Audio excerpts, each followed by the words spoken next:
We began week 4 with 8 posts in the ground and bracings. This week we installed the final 2 posts and Pete began framing up the walls, windows and roof. I'm quietly happy for Pete because this means the end of digging holes for foundations, the end of mixing cement and the end of aligning stirrups. We are onto framing up.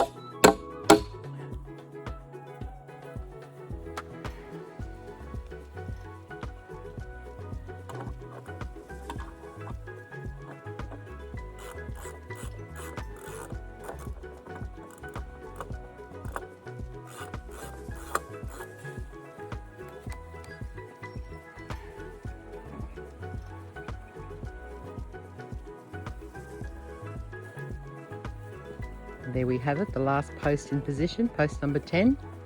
Well done, Pete. Oh, the last post. Yahoo! How satisfying is that? No more, no more posts to put up. Well done.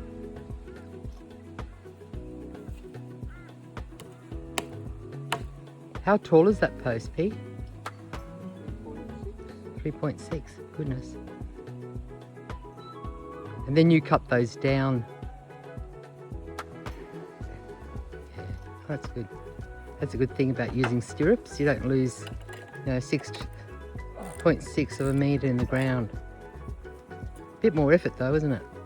What's that? Bit more effort putting concrete in the ground and putting stirrups in, but it's worth it because you're not wasting the length of the timber. It's good. That's right, how true. Fingers crossed it never burns down.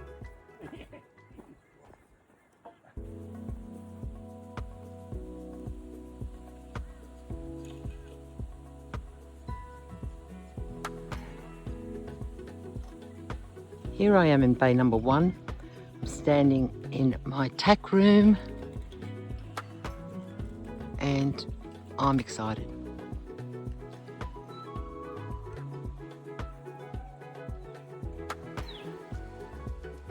It's great work, Pete. All the top plates are up.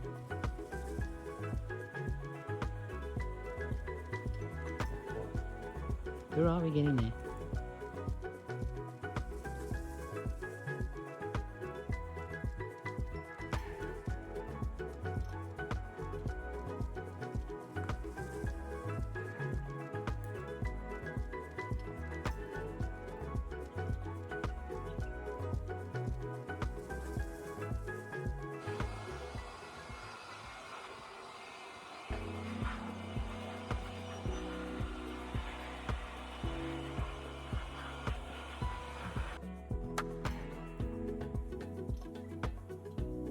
Horses are inquisitive creatures and they visit the worksite regularly for a daily look and see.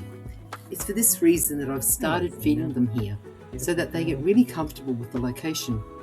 For now, it means that I cart their feed and water to them twice a day from the homestead, which is 120 metres away.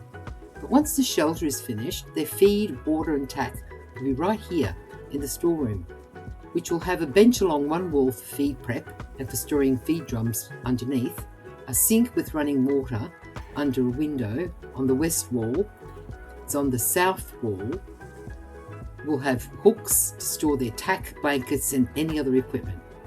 No more carting anything.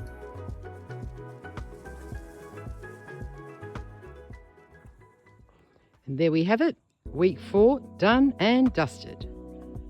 We look forward to seeing you for week 5. Thank you for joining us. Bye.